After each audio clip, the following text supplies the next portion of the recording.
Je trace un segment AB.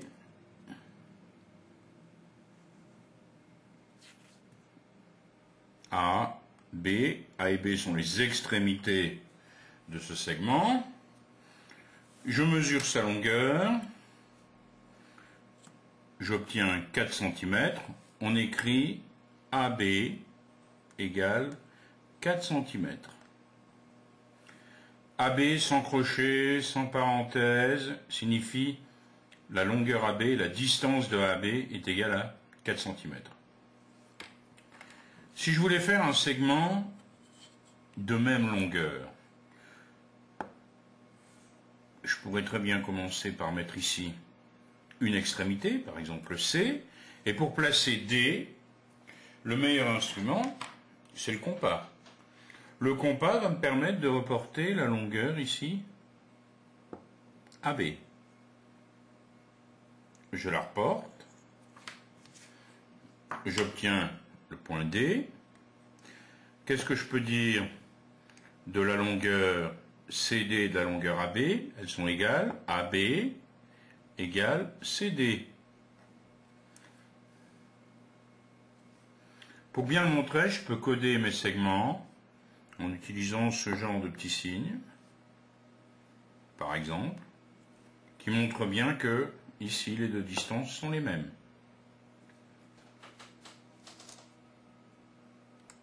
J'ai tracé à présent sur un bout de papier calque un segment AB. Il existe un point particulier sur AB, un point qui va partager ce segment en deux segments de même longueur. Regardez, je vais superposer les deux parties du segment de manière à avoir un point qui partage ce segment ici en deux segments de même longueur. On pourrait l'appeler ce point I par exemple. I, pour montrer que les deux segments AI et IB ont la même longueur, je vais mettre un petit code ici. Ce point I est le milieu du segment AB. I est le milieu de AB. Et comme il s'agit du segment, bien sûr, je mets des crochets. IA, la longueur IA, ou la distance de IA, est égale à IB.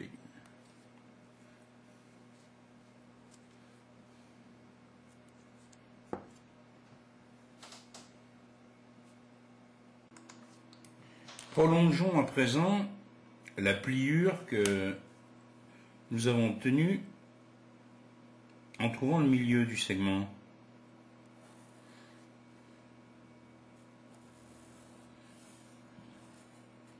Regardons bien cette droite. Qu'est-ce qu'elle a de particulier? Elle passe par le milieu du segment.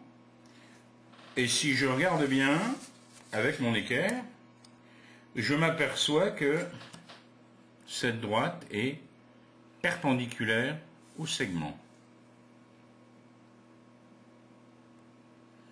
Cette droite, D,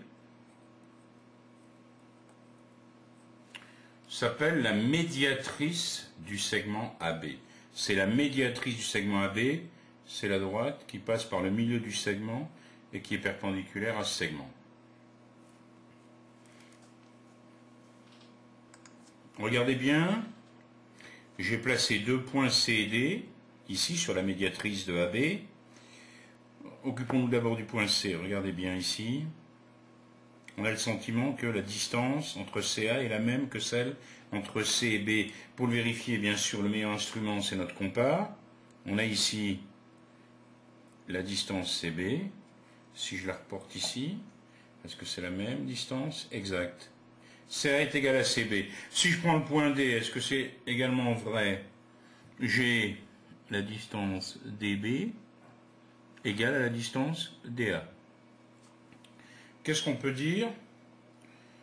C'est que si je prends n'importe quel point de la médiatrice de AB, ce point sera à la même distance de A que de B. Je me pose maintenant la question, est-ce que le contraire est vrai? Est-ce que la réciproque est vraie? si je place un point à la même distance de A que de B, est-ce qu'il sera sur la médiatrice de AB? Plaçons voir un point. Pour placer un point qui soit à la même distance de A que de B, le meilleur instrument, ça reste le compas. Je prends une distance, je vais placer un point à une certaine distance de B. Alors, le point peut prendre différentes places. Et je veux que ce point il soit aussi à la même distance de A. Voilà, j'ai placé un point qui est à la même distance de A que de B. J'en place un autre.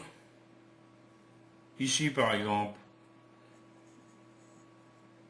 Je garde la même distance. Ici, je pointe sur B.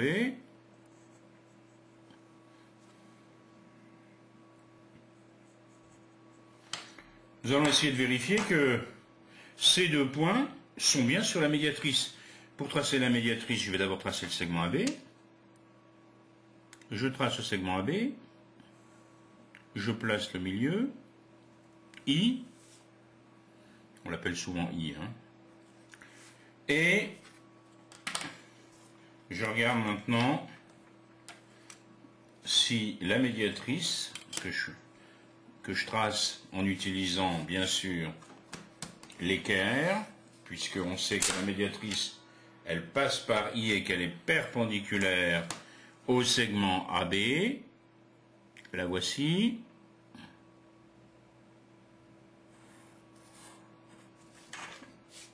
On prolonge cette médiatrice et on s'aperçoit qu'elle passe bien par les deux points en question. Donc si on a deux points à la même distance de deux autres points, par exemple A et B, on est sûr que ces deux points appartiennent à la médiatrice de AB.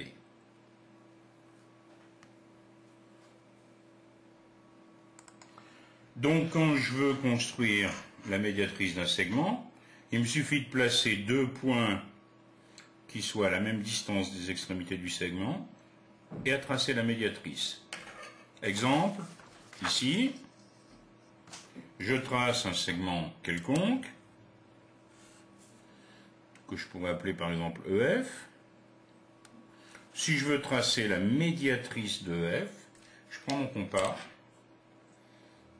un certain écartement,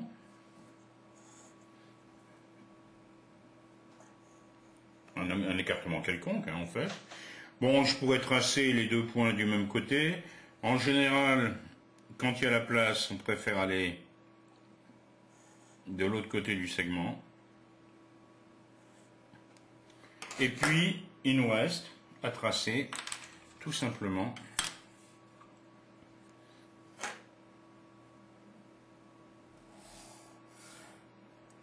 la médiatrice.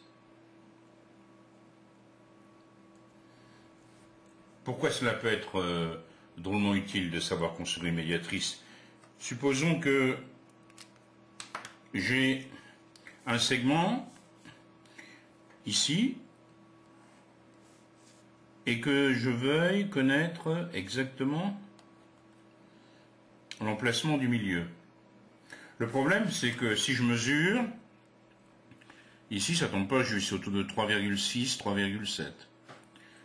Donc la meilleure solution à ce moment-là, c'est de prendre notre compas, de faire la médiatrice du segment GH, et on aura le milieu à l'intersection de la médiatrice et du segment.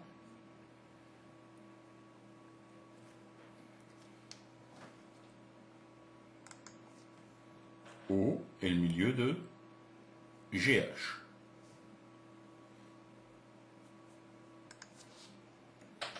Observons bien ces petites images ici. Il s'agit d'un fermier, que vous voyez ici, et puis des animaux de sa ferme.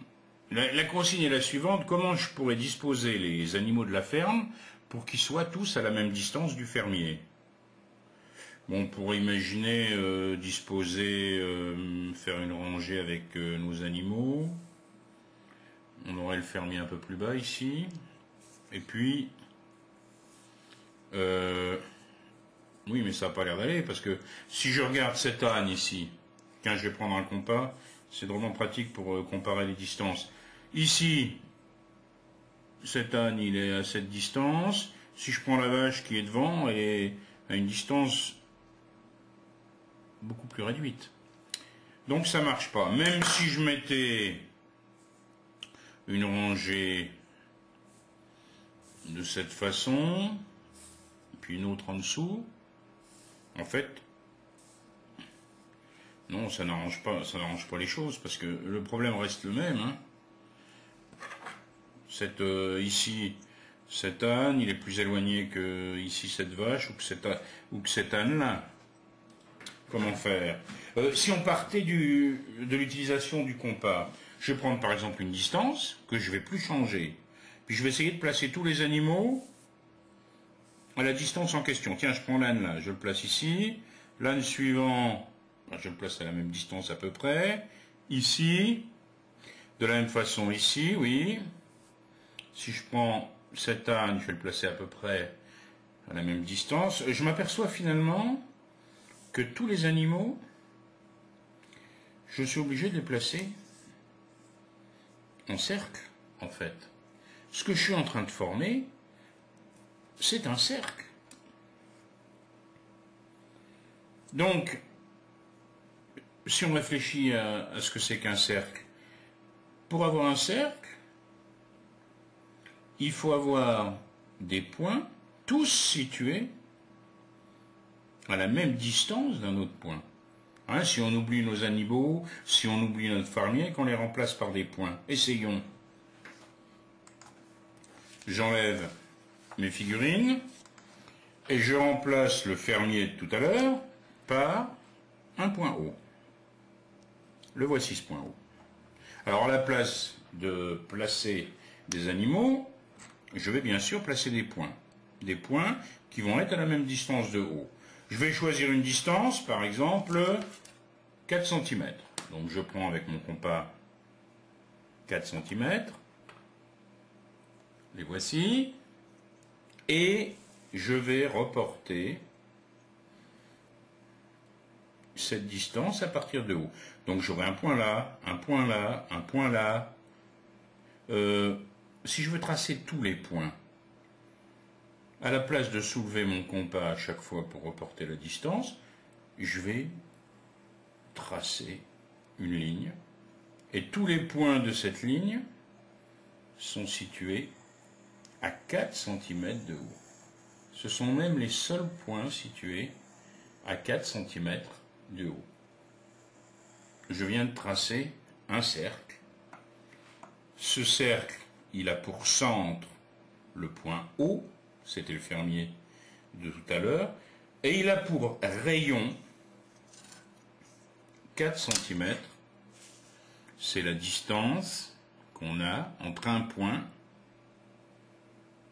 et le centre du cercle.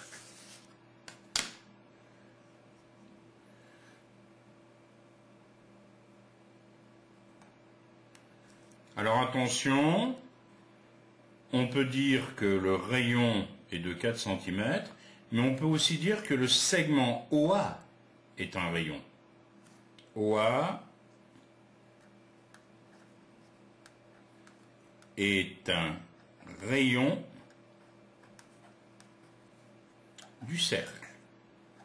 On va lui donner un nom au cercle. On va l'appeler C, par exemple.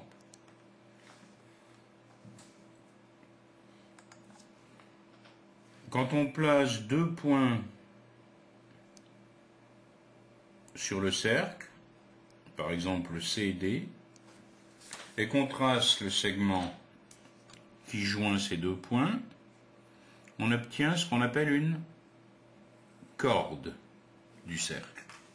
Ceci est une corde. CD est une corde.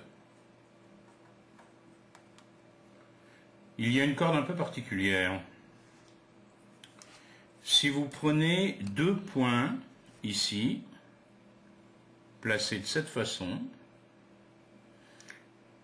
vous obtenez une corde qui va passer par le centre.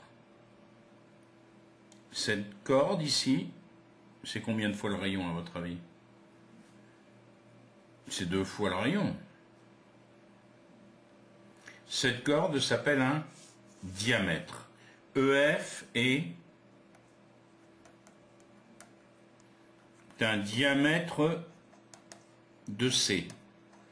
Alors attention, quand on avait le mot rayon, rayon c'était un segment, mais c'était aussi une distance. Ici c'était 4 cm. Eh bien le diamètre de la même façon, c'est un segment, le segment EF c'est un diamètre, mais c'est aussi une distance, ça serait combien de centimètres? 2 fois plus, 8 cm. Enfin, si vous prenez la portion de cercle, qui est comprise ici entre 2 points du cercle, entre C et D par exemple, cette portion de cercle que je passe en rouge là, s'appelle un arc de cercle. CD est un arc de cercle. Alors regardez bien, c'est pas un segment, hein, CD c'est un arc de cercle. On met ce petit arrondi pour montrer qu'on parle de l'arc de cercle. CD est un arc de cercle. Alors attention, en sixième, nous nous intéresserons peu aux arcs de cercle, mais ici, vous avez un arc de cercle qui est limité par C et D, mais vous avez aussi l'autre arc de cercle, l'autre portion de cercle qui irait de C à D.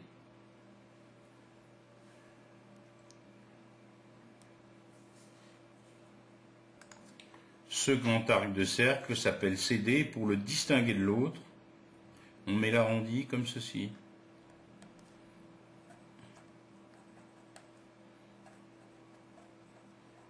Il s'agit donc bien de cet arc de cercle. Milieu, médiatrice, cercle. Parlons d'abord du milieu d'un segment. La longueur d'un segment AB, on la notera AB. On la notera AB donc sans crochet. Le segment lui-même est noté avec 2 crochets. Ici, j'ai les segments MP et NO. MP et NO ont la même longueur. On peut l'indiquer en faisant ce genre de petit codage sur les 2 segments. On peut aussi mettre que 2 traits. On peut aussi mettre un petit cercle. Mais on met ici un signe sur les segments pour montrer qu'ils ont la même longueur. Le milieu d'un segment est le point de segment qui partage ce segment en 2 segments de même longueur. Ici, j'ai un segment AB, I est le milieu du segment AB. On a IA égale IB.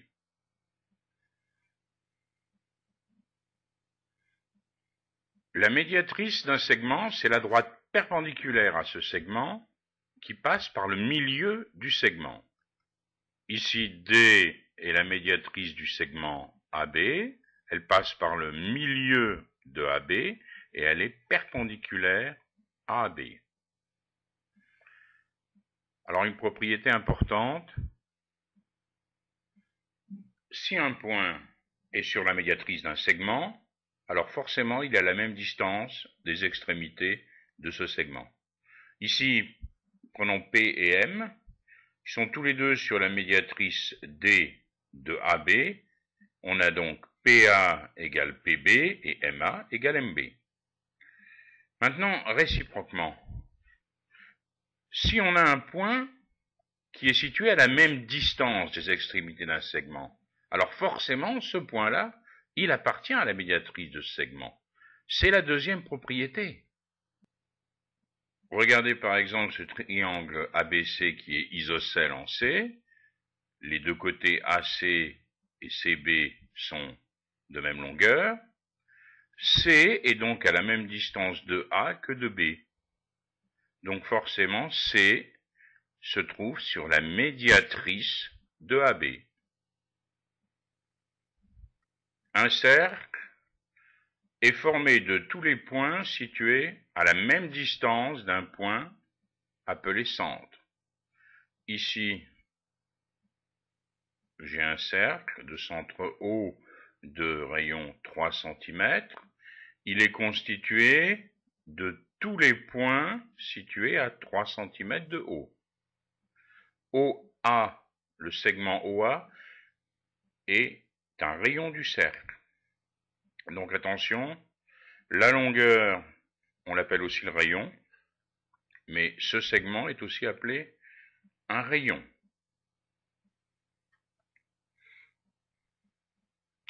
On peut donner un nom à un cercle, ici je l'ai appelé C, en général on l'écrit sous forme manuscrite, sous forme cursive, cette lettre. On a donc ici le cercle C. OA est un rayon de C. D'ailleurs, OD est aussi un rayon. OC est aussi un rayon. Hein. Je pourrais en tracer une infinité de rayons. CD est un diamètre de C, dont la longueur est d'ailleurs 2 fois celle du rayon. AC, c'est un segment qui joint 2 points du cercle, c'est une corde de C. Et enfin, AC, cette portion de cercle ici, entre A et C, s'appelle un arc. C'est un arc de cercle, et on met ce petit signe arrondi pour parler de l'arc de cercle.